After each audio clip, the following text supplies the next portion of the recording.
Hey friends, welcome to my channel. I'm AmandaMuse, and today we're gonna go on an imaginary trip. Today, I'm gonna take you with me as we explore 10 places to visit in Malaysia. Maybe I've been to a few, here's hoping. I find that as a family, we talk a lot about our time and our travels throughout Malaysia. I love when Facebook throws me some memories, you know? And I could really use a holiday, and I thought maybe we could just do it together. Before we jump into this video, I want to take a minute to share with you my little baby, my little friendo baby. We're having a big sale right now. So Mother's Day is this weekend, and to celebrate moms everywhere all the time, we are offering a 15% discount on our candles. So you can use the code Candles for Mom. I'm going to link everything in the description of this video, and you can head over there. We ship worldwide. And if for some reason our site doesn't want to ship to your country, just let me know by email. I'm going to put everything in the video description and we'll take care of that for you. I know you can't, whoops. That's literally an order coming through. You guys are pulling through. I know there isn't smell-o-vision, but this smells so beautiful. We have 6 scents right now, and from our first launch, Friendo and Magic, those are my 2 faves. This is our latest launch, Luna, and I'm telling you, she is ranking #1 on my list right now. It's lavender, cinnamon, clove, and just a touch of rose. Oh my goodness. I love clove, like love, love, love it. This is just fabulous. It's handmade, hand poured in Ontario, Canada by my husband. The scents, he's come up with all of them, and it's a wooden wick, soy wax, amber jar. Go check out the site. Enough of my promotion here. Let's jump to this video. Also time for my glasses. I'm telling you, I just celebrated a birthday and my eyes aren't getting any younger. All right, let's do it.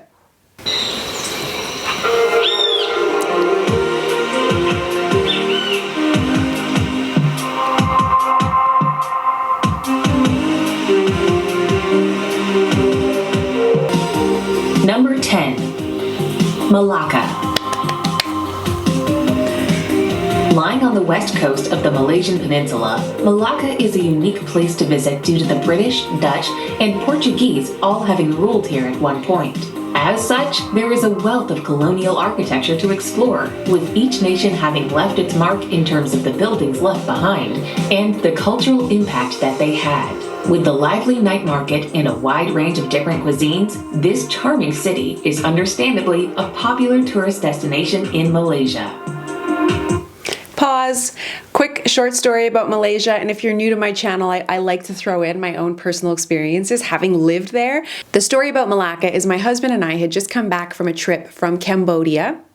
Did we? Yes, we had just come back from Cambodia, and a friend of mine who I had met while living there, she was working in a hotel, and she was a student from Holland, younger than I was, but a university student from Holland doing her practicum in Penang, Malaysia. And I met her, actually, we were getting a pedicure one day, and she's tall, like legs for days, and I spotted her in this pedicure place, and I was like, hey girl, what's up? Like, I could use a friend, you know? I didn't have any friends at the time, and she was like my first friend.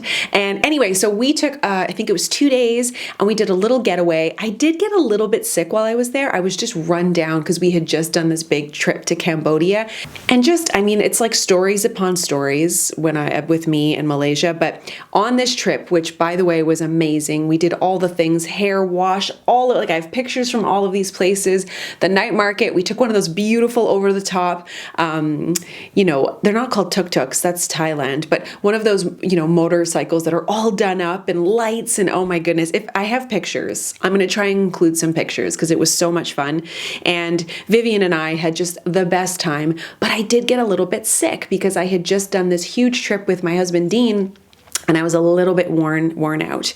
And so I said to her, dude, I'm not feeling well. Like, my throat was so sore. I've never had strep throat, but I felt like that's what was happening.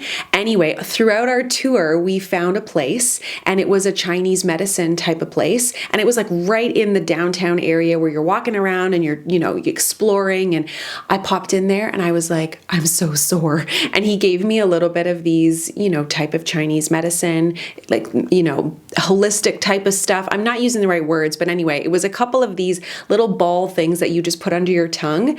I took what he said. I took a big nap, and I'm not kidding, within 24 hours, I was better. I also stopped at this place that was owned by an expat, and we had this gazpacho. It was the most delicious, which, P.S., is cold soup. So good. The most delicious gazpacho I've ever had, and just great conversation. And it was such a fun trip because I had moved to Malaysia with my husband. I didn't really think there was going to be this opportunity to take a girls trip, and we did, and Melaka was awesome, and I would highly recommend.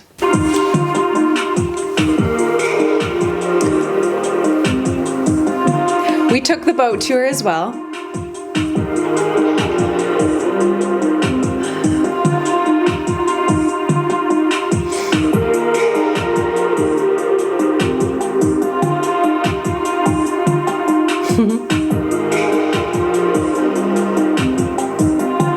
And just think about the footage I would get if I was living there now. I had only just started my YouTube career and my kids were so small. I didn't have the capacity to take the footage and document my life like I can now. Oh, it would have been amazing. It would be amazing. Why am I still in Canada?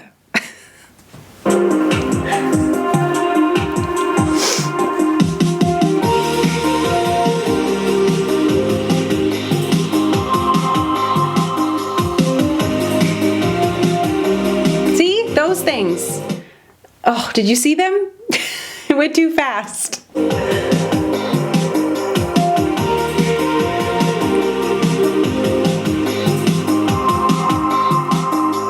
Oh yeah, I have pictures going right by there.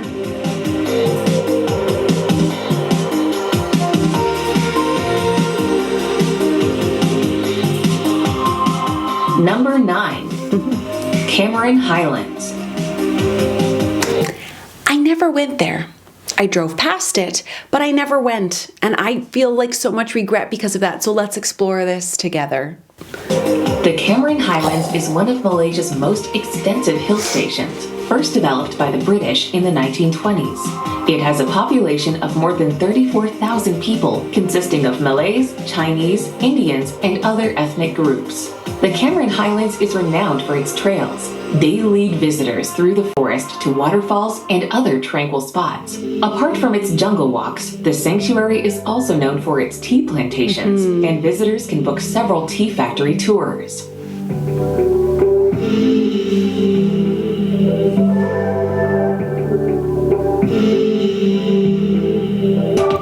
Also, amongst my friends, people would go here because it was cooler. It was always cooler than in Penang or in Kuala Lumpur, and it was a nice getaway. And oh, I feel so much regret. Why didn't I go?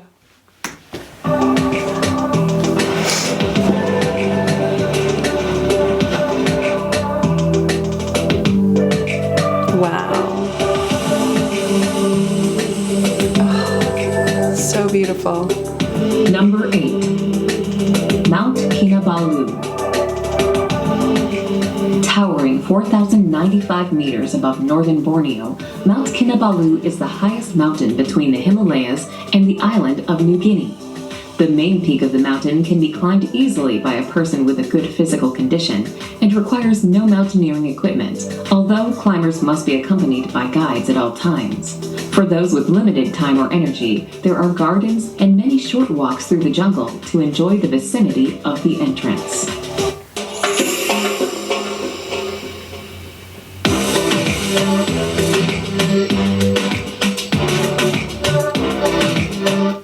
I did not make it to Mount Kinabalu either. I only went to Malaysia on the Borneo side, East Malaysia, just once. It was amazing, but I only went one time.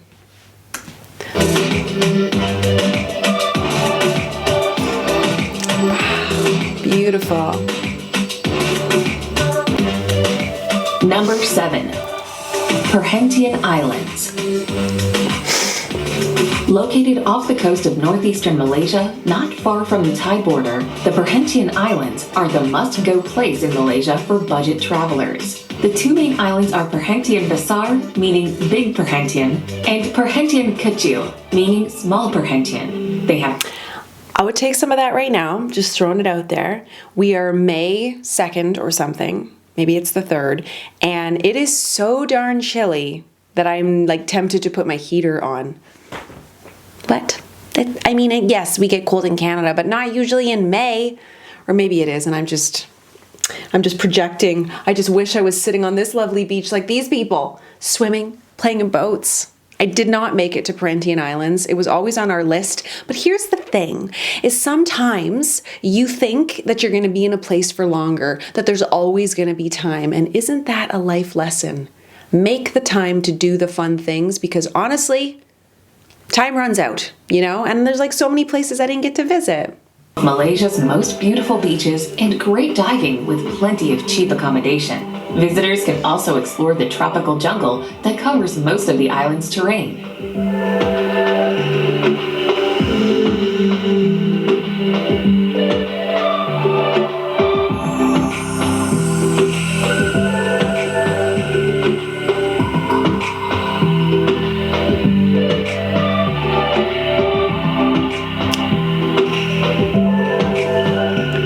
P.S. That's a monitor lizard, if I'm not mistaken, and there's plenty of them in Malaysia. I've seen several. I mean, I've seen such big ones I had to pull over because I needed to get photo documentation of them. Which, come to think of it, I mean, I don't think they had any interest in me, but they were huge, and I'm like, I need to send this to Dean via text when he was at work. So, so much beauty.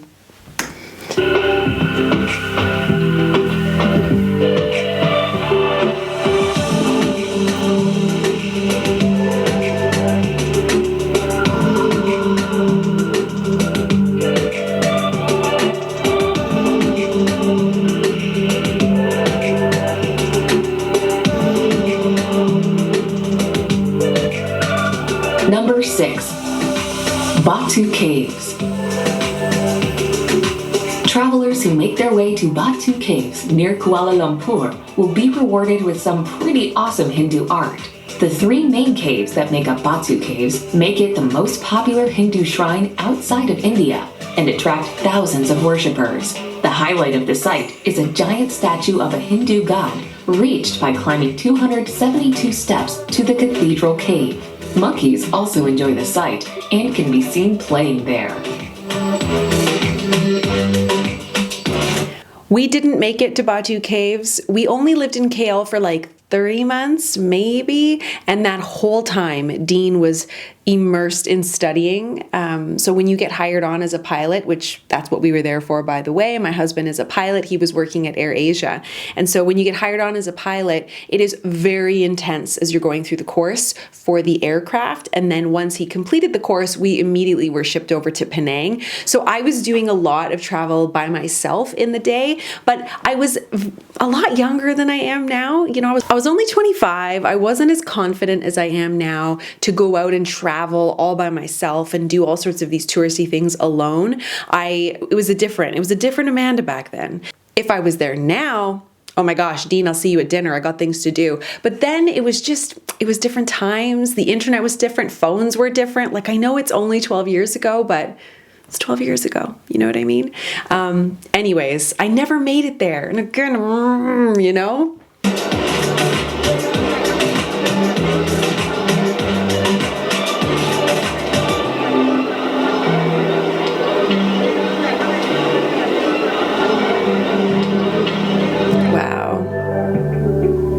Well, it's kind of like we're seeing it together, so this is awesome. I love these kind of videos.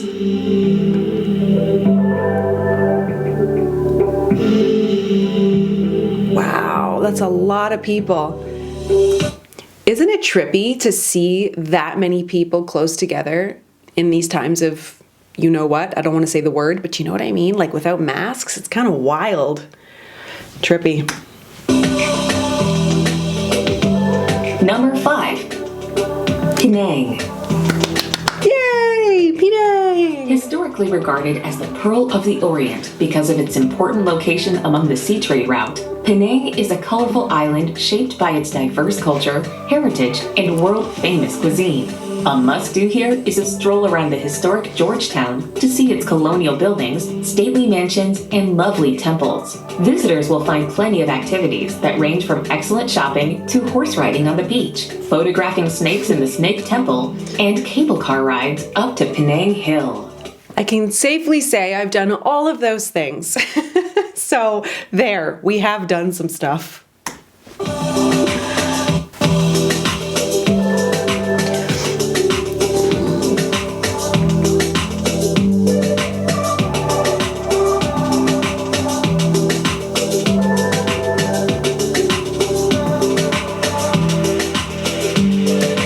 There's a gurney.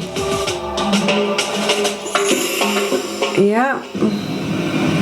All the places. Oh, my heart.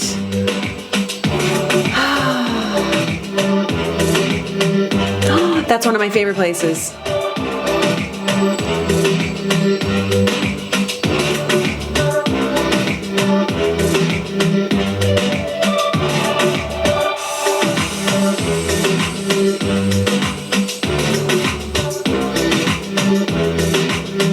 Penang Hill. I love it. Oh, I want to go back. Yeah.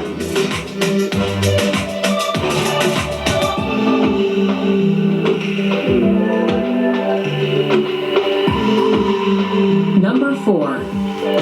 Kuala Lumpur. Kuala Lumpur is a bustling city that serves as the capital of Malaysia.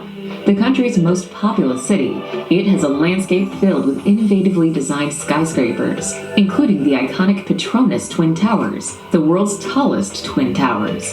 Kuala Lumpur also boasts an outstanding Islamic art museum, the Bukit Bintang pedestrian bridge that connects the downtown area, and a bird park that is the world's largest walk-in aviary.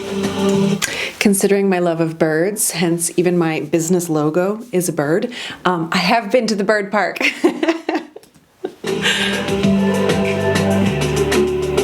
And there as well.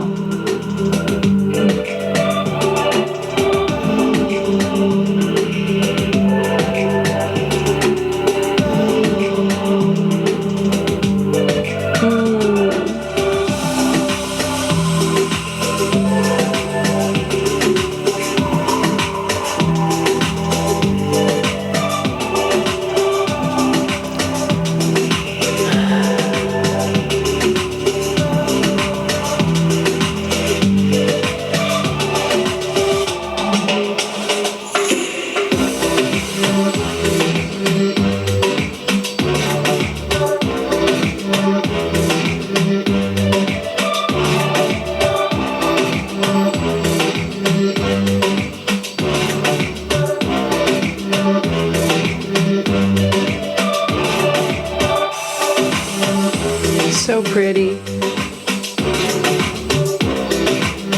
Number 3. Taman Negera.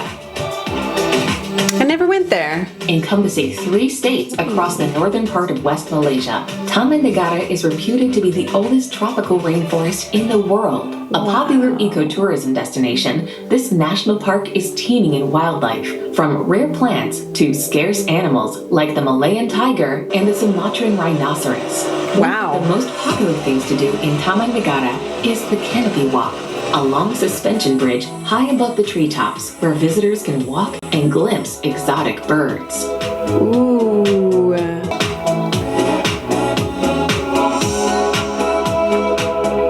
Oh my god, I love those monkeys! Aren't those the dusky leaf monkeys? We gotta double check this. You tell me that's not the cutest thing you've ever seen. What? So cute.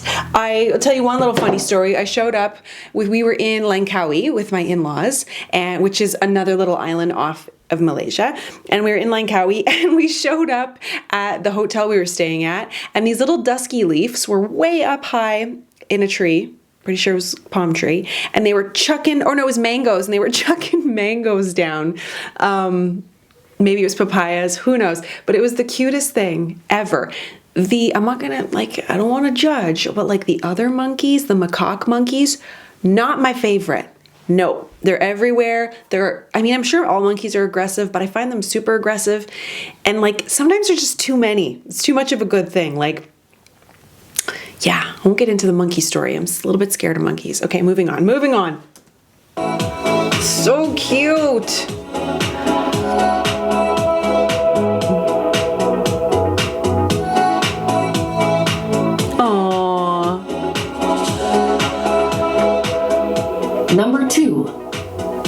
Langkawi. Langkawi, there we go.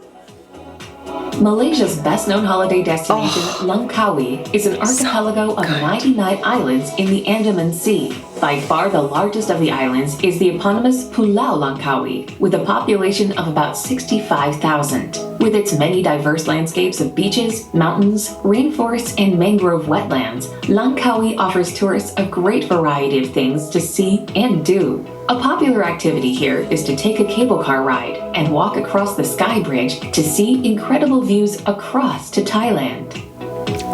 Isn't that amazing? Gosh, so beautiful.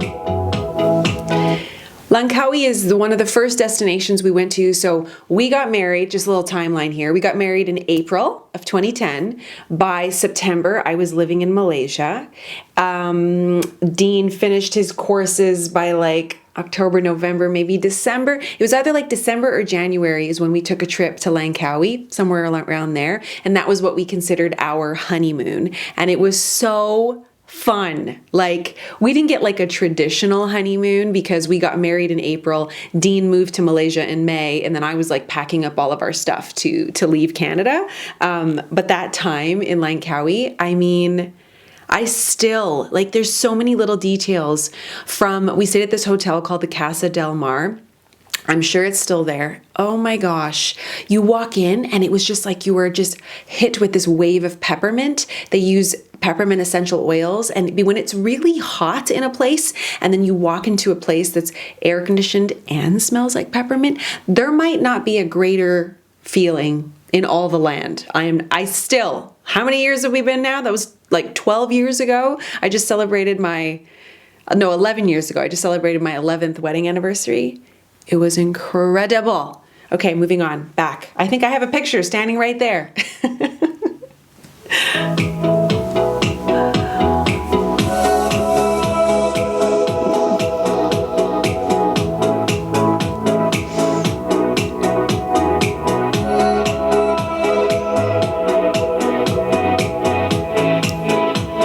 Not my favorite monkey.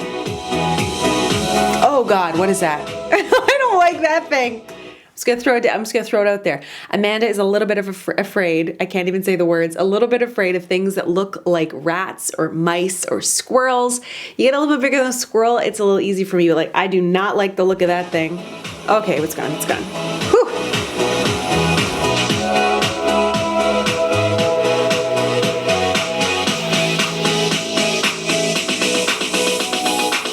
Number 1. Gunung Mulu National Park. Famous for its extraordinary limestone karst formations and phenomenal cave systems, the Gunung Mulu National Park is one of the most awe-inspiring natural attractions in all of Southeast Asia. If you visit, you'll want to check out the Sarawak Chamber, which is big enough to hold 40 Boeing 747 aircraft. There are also plenty of shorter hikes, which are just as scenic.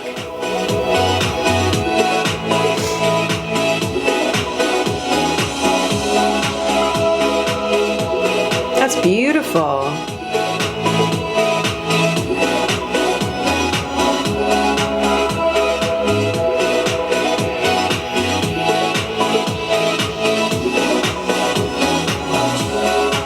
I was gonna say, those ladders don't look dangerous. Just a little dangerous. I loved it. Oh my gosh.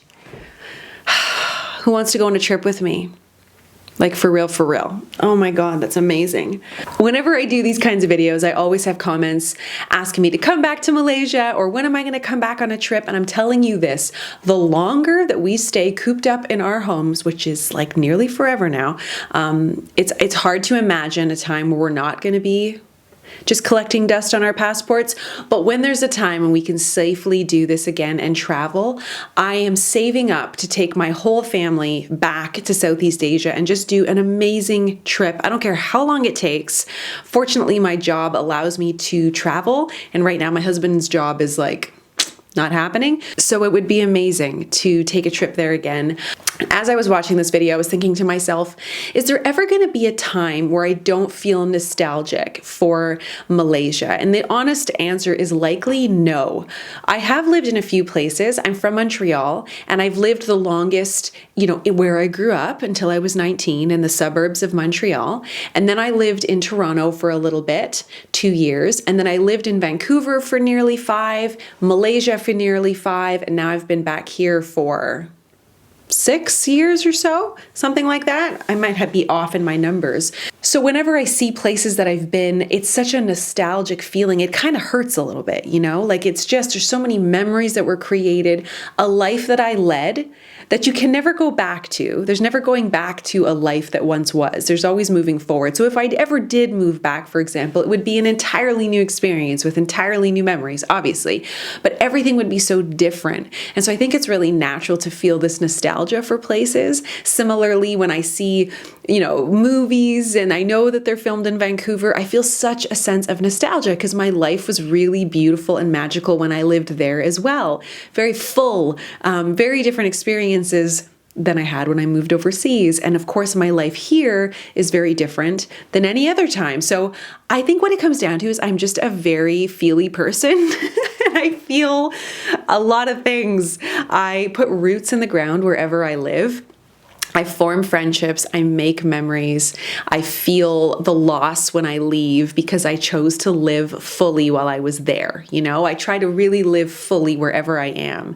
And as I get older, I really try to appreciate the now because, there can be this idea where we're always living and waiting for what's happening next, or similarly, living and always looking backwards as to what happened once before. And I think that there's a time where you can appreciate, what you've lived and feel grateful for those experiences, be excited for what's to come, but really and truly find joy in the day-to-day. So thank you for coming to my TED Talk. I appreciate you being here. If you enjoyed this video, give it a thumbs up, leave me a comment below, tell me where you're watching from, because I know it's not just Canada and I know it's not just Malaysia. And if it is Malaysia, whereabouts? So thank you for being here. Subscribe if you're new, and I'll catch you in my next video, which by the way is on Thursday. All right, catch you then. Bye.